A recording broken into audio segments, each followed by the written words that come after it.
1883년 5월에 이 땅에 소래교회라고 하는 최초의 교회가 세워집니다. 1883년, 지금부터 약 한 140년 전에 교회가 처음 이 땅에 세워집니다. 그때를 시작으로 해서 그 후에 30년 동안 전국에 2000여 개 이상의 교회가 곳곳에 세워집니다. 우리 예장통합에서는 319군데의 교회를, 예장합동에서는 232개의 교회를, 기독교 감리회에서는 223곳의 교회를, 그리고 기독교 장로회에서는 98교회 교회를 비롯해서 7개 주요 교단들이 전국에 2000여 개 이상의 교회를 세우게 됩니다.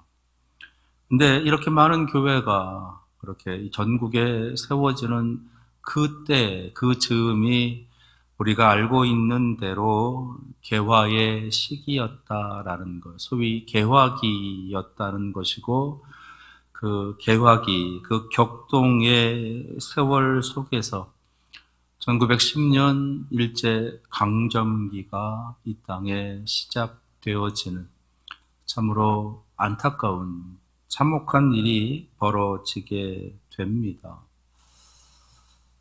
어쩌면 하나님께서 그것을 미리 아시기라도 하신 것처럼, 그래서 이 땅의 백성들에게 소망과 미래와 구원을 주시기 위해서 전국 여러 곳에, 곳곳에 교회를 하나님께서는 먼저 세우시고 그것을 준비하시는 그런 모습을 보여주었다라고 하는 역사학자들의 그런 평가도 있습니다.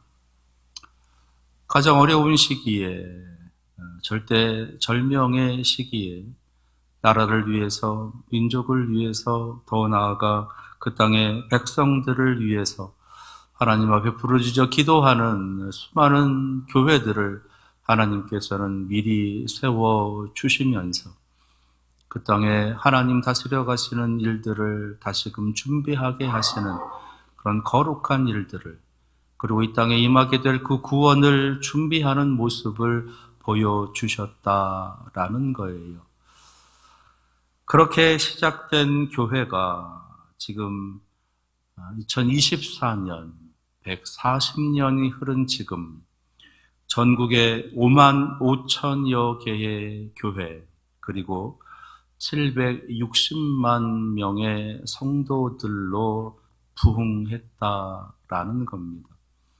물론 1980년대의 교회의 성도들, 교회의 숫자에 비하면 상당히 많이 감소되어져 있는 그런 모습이지만, 그래도 140년 전보다는 엄청나게 많은 교회가, 엄청나게 많은 성도들이 이 땅에 존재하고 있다는 거지요. 나라와 민족을 위해서, 이 땅의 백성들을 위해서, 이 땅에 하나님의 구원이 임하시기를, 이 땅에 하나님의 나라가 온전히 세워져 가기를 그렇게 하나님께서는 기대하시면서 이 땅에 이런 많은 교회들을 세워주셨다라는 것입니다. 하나님은 이렇게 교회들을 통해서 이 나라를 다스려 가십니다. 하나님께서는 이 땅의 교회 성도들을 통해서 이 나라를 다스려 가십니다. 지금 이 시대를 살아가는 우리 성도들, 그리고 우리 교회가 끊임없이 이 나라와 민족을 위해서 이 땅의 백성들과 이 땅의 많은 아픔의 고통 속에 있는 사람들을 위해서 하나님 앞에 부르짖어야 되는 그 거룩한 사명을 감당해 가야 될 이유가 여기에도 있는 것이지요. 부디 여러분들 살아가는 삶의 자리에서 하나님의 다스리심을 바라고 하나님의 구원하심을 바라면서 하나님 앞에 기도할 줄 아는 그런 성도들이 될 수 있기를 바랍니다. 오늘 함께 읽은 말씀은 예수님께서 제자들을 부르시는 장면이 기록되어져 있는 말씀입니다. 이 말씀을 나누기 전에 한 가지 좀 우리가 특별히 주목해야 할 그런 모습이 있는데, 요한복음 1장의 모습을 보시게 되면 시간의 흐름이 상당히 빠르게 전개되어지고 있다라는 것을 우리가 볼 수가 있겠고요. 그러한 시간의 흐름 속에서 하나님께서는 이제 예수 그리스도가 이 땅에서 공생의 삶을 시작하고 계시는 그 모습을 보여주고 계시는데, 세례 요한에게 너는 누구냐라고 하는 질문을 하게 하면서 바리새인들로 하여금 이 요단강에서 세례를 베푸는 그 모습을 지적하고 비판하려고 하는 그런 도전의 어떤 질문 속에서 나는 광야에서 외치는 자의 소리다라고 하는 그 대답을 세례 요한에게 주시면서 하나님께서 본격적인 예수 그리스도의 그 공생애의 삶을 시작하게 하십니다. 그 첫걸음이 이제 그 세례 요한에게 나아가서 세례를 받는 것으로 시작하고 계시는데, 근데 오늘 그렇게 연결되어지는 그 사건의 29절 시작되는 말씀을 보시면 이튿날이라고 하는 말씀으로 시작을 합니다. 이튿날. 그리고 또 이 이튿날이라고 하는 이 단어가 35절에 43절에 연속되어져서 반복되어지고 있다는 거예요. 이튿날 이 세례 요한에게 예수님께서 나아가서 세례를 받으시고, 그 이튿날 이 세례 요한의 두 제자가 예수님께로 나와 예수님을 따르게 되고, 또 그 이튿날 이제 이 두 제자들에게 청함을 받은 또 다른 제자 2명이 예수님께로 나와서 예수님을 따르게 되고 있다라고 하는 말씀을 우리에게 보여주십니다. 그러면서 계속해서 이튿날이라고 하는 이 시간 대명사가 반복되고 있어요. 지금으로 이야기하면 내일이라는 거지요. 오늘로 끝나는 것이 아니라 내일로 그렇게 계속해서 예수 그리스도의 그 공생애의 사역이 계속되어지고 있다는 겁니다. 그렇게 매일같이 내일 하나님의 역사하심이, 하나님의 부르심이, 하나님의 인도하심의 모습이 계속되어지고 있음을 보여주시는 거예요.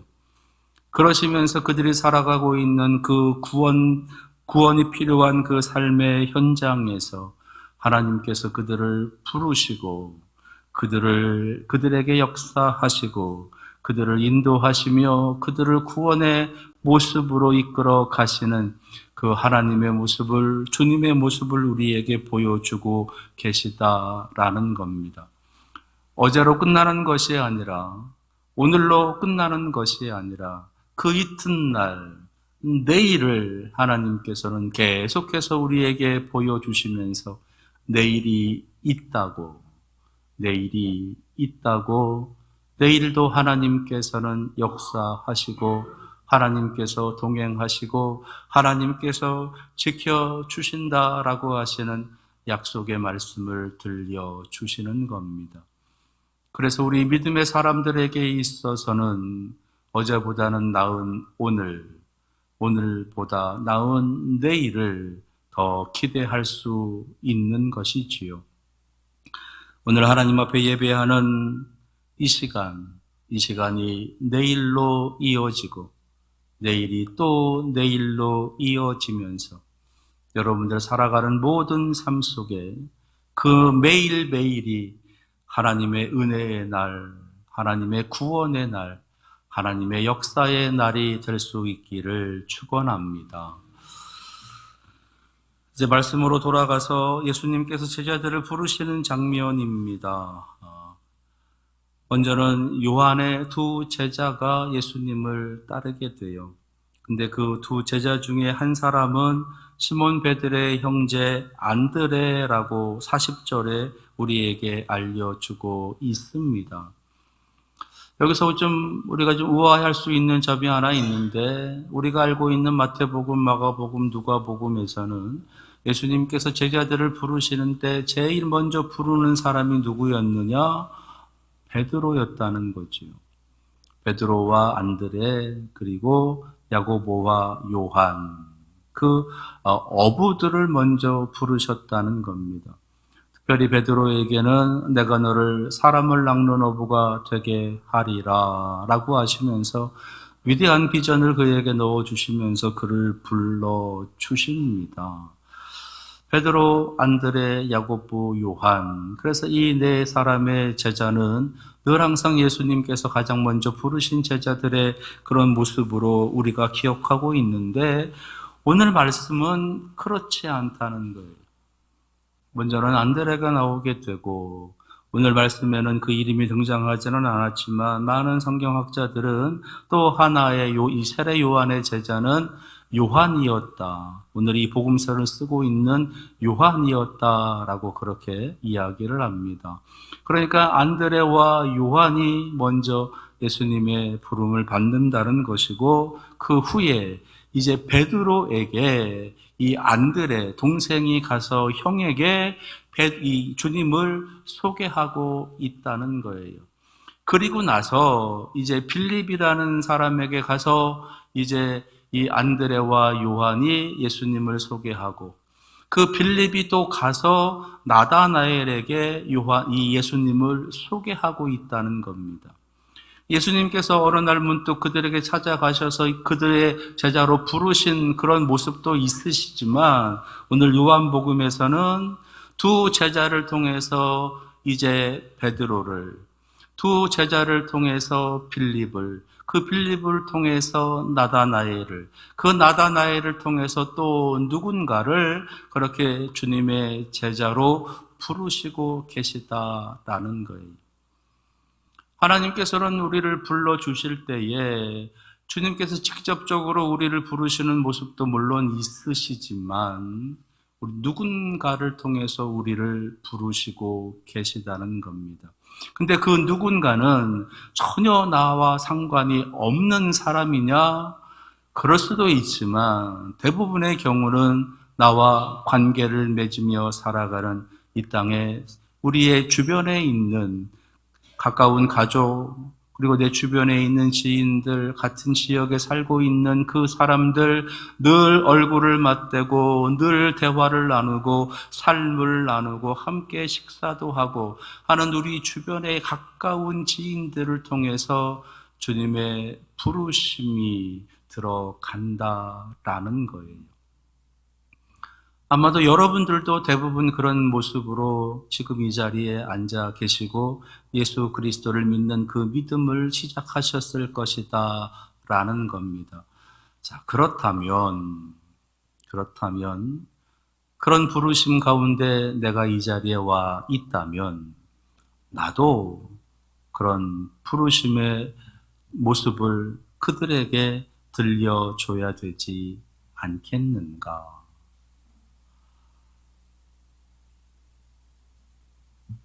동생이 형을, 그리고 동생이 친구를, 그 친구가 또 다른 친구를, 그렇게 주님의 부르심이 이어가는 그 모습을 우리에게 보여주시는 것은 너희들도 이렇게 나아가 주님을 전하라고, 주님을 말하라고 하시는 하나님의 말씀이신 겁니다.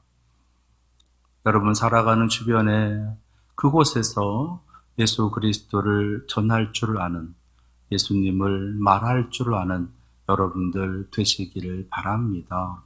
자, 그러면 이들이 전하고 있는 그 예수님은 누구시냐라는 거지요. 오늘 말씀은 아주 간단하게 말씀하고 있습니다. 그 예수님이 누구냐?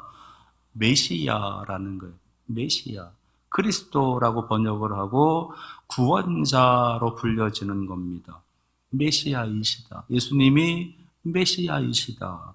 오늘 41절 말씀에 이 안드레가 그의 형 베드로에게, 시몬에게 하는 말이 내가 메시아를 만났다. 내가 메시아를 만났다. 또 45절에서는요, 이 빌립이 나다나엘에게 가서 하는 말이 선지자가 기록한 그 일을 우리가 만났으니 요셉의 아들 나사렛의 예수니라. 여기서 선지자가 기록한 그 이는 바로 메시아,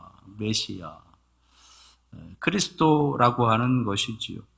또요, 두 제자가 빌립에게 가서 그 빌립에게 하고 있는 말도 같은 말입니다. 내가 메시아를 만났다라고 하는 말.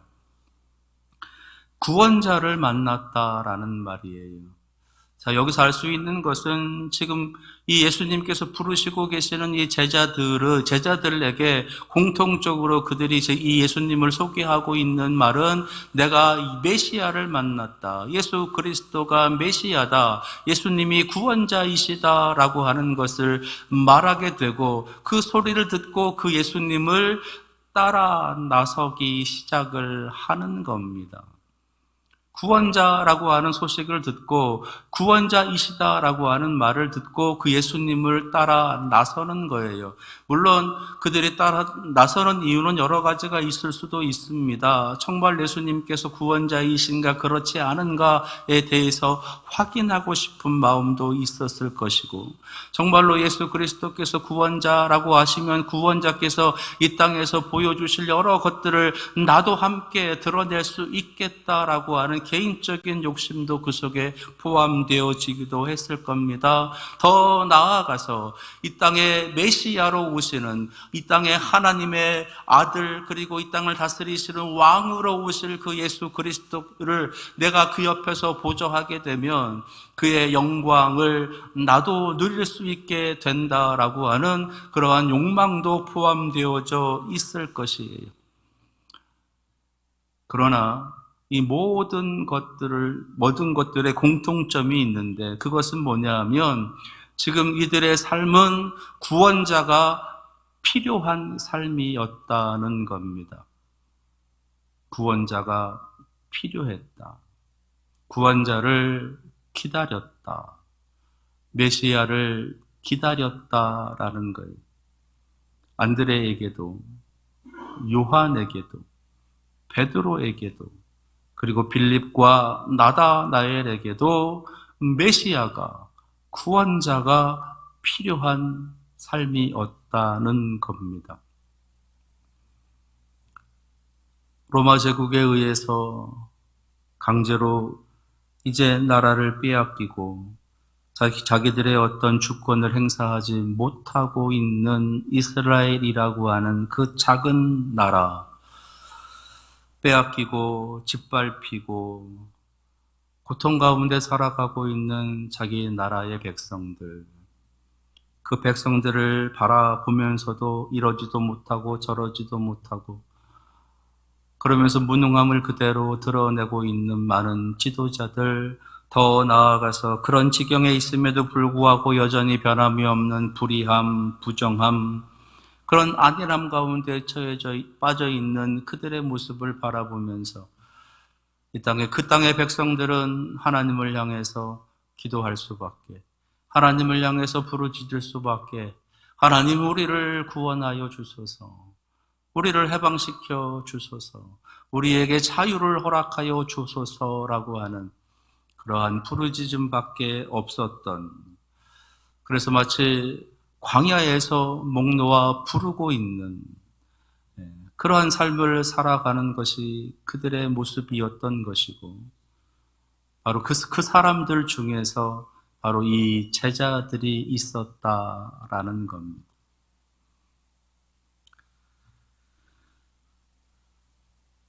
예수 그리스도를 그들이 만남을 통해서 그들은 메시아를 만났다, 구원자를 만났다라고 하는 희망을, 그리고 하나님의 그 꿈을 그들은 다시 한번 불태우게 되었던 거지요. 우리가 살고 있는 지금 이 땅의 모습, 이 시대의 모습, 여러분들의 삶에 구원이 필요하십니까? 우리가 살고 있는 이 시대에 메시아가, 구원자가 필요하십니까? 말씀을 시작하시면서 이 땅에 1883년 이후에 30년 동안 2000여 교회의 교회가 세워지면서 하나님 앞에 간절히 부르짖어 기도했던 것은 이 땅을 구원하여 주옵소서, 우리에게 구원자를 허락하옵소서였다면, 지금 이 시대 이 땅에 5만 5천여 교회, 75만 명이나 되는 수많은 성도들, 이 땅의 구원을 위해서 하나님 이 땅을 구원하여 주시옵소서, 이 나라를 구원하여 주시옵소서, 이 땅에 죽어가는 영혼들을 구원하여 주시옵소서라고 하는 기도하는, 그 간절히 부르짖어 기도하는 그 기도가 있느냐, 이런 질문을 하게 되는 것입니다. 어쩌면 일제강점기와 같은 상황이 아니기에 수많은 서양 열강들이 침탈하기 위해서 이 한반도 땅에 들이닥치고 있는 그러한 개화기가 아니기에 너무 마음을 놓고 안일함으로 메시아를, 그리스도를, 구원자를 기억하지 못하고 있는 우리들의 모습은 아닌가라는 그런 생각을 해보게 됩니다. 분명한 것은 우리의 삶은 예나 지금이나 변함이 없이 구원자가 필요한 삶이에요. 우리의 삶은 메시아가 필요합니다. 매일 하나님이 필요하고 매일 하나님의 도우심이, 하나님의 인도하심이, 하나님의 보호하심이 필요한 삶인 거예요. 이튿날 우리는 매일같이 그렇게 하나님의 부르심과 역사하심과 인도하심이 필요한 삶인 겁니다. 안일하지 말고, 무관심하지 말고, 우리를 먼저 불러주셔서 하나님 자녀 삼아주신 그 자녀의 권세, 하나님을 향한 부르짖음의 권세를 온전히 행하며 나아갈 수 있는 그런 은혜가 오늘 여러분들에게 임하시기를 축원합니다.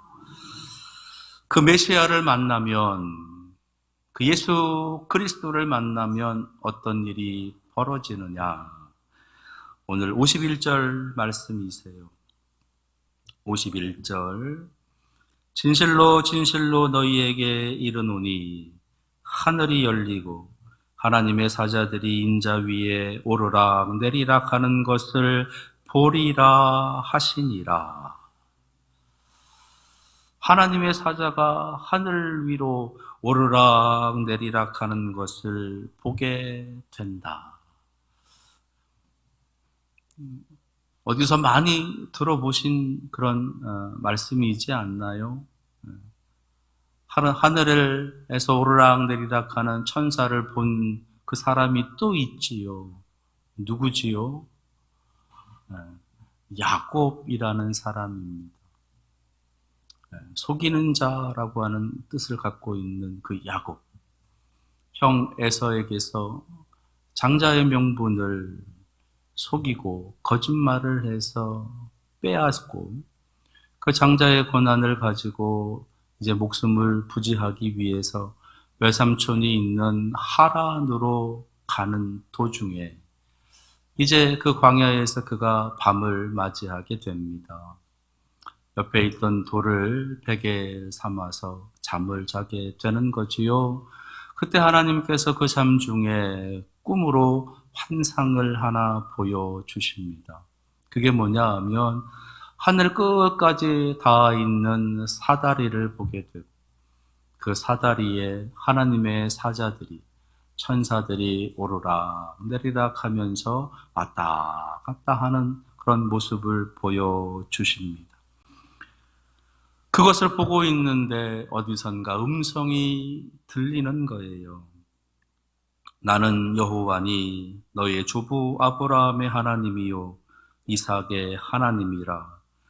네가 누워있는 땅을 내가 너와 내 자손에게 주리니 내 자손이 땅의 티끌같이 되어 네가 서쪽, 동쪽, 북쪽, 남쪽으로 퍼져 나갈지며 땅의 모든 족속이 너와 내 자손으로 말미암아 복을 받으리라.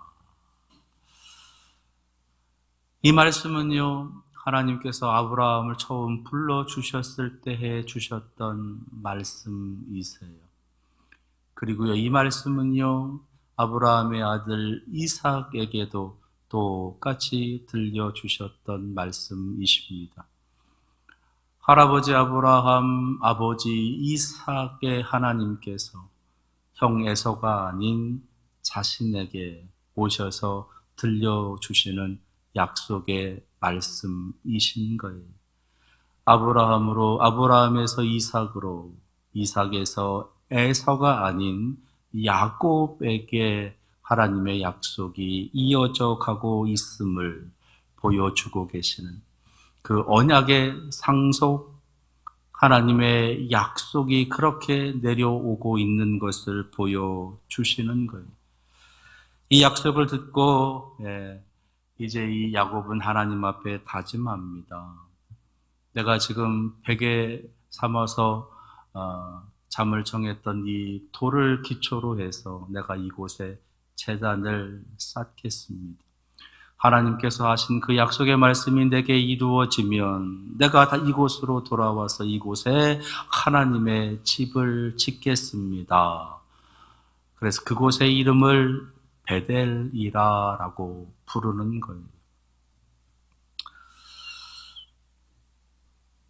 하나님의 약속의 말씀이 이렇게 야곱에게 이어지게 되고 그 야곱을 통해서 12아들이 나오게 되고 이스라엘이 시작이 되어지게 되고 이스라엘을 통해서 하나님의 위대한 구원의 역사가 이 땅에 펼쳐져 가게 되는 것이지요. 하나님께서는 그 환상의 모습을 지금 이 예수 그리스도를 통해서 나다나엘에게, 제자들에게 보여주시는 겁니다. 하나님의 그 약속이 이제 제자들에게로 내려오고 있음을 보여주시는 거예요. 하나님의 약속이 어떻게 이어져 가는가, 그 계보 끝에 자신들이 택함을 받게 되었다라는 것을 보여주시는 겁니다. 그 제자들을 통해서 하나님의 백성들이, 하나님의 민족이, 하나님의 나라가, 하나님의 주권이 펼쳐지게 될 것을 보여주시는 거예요.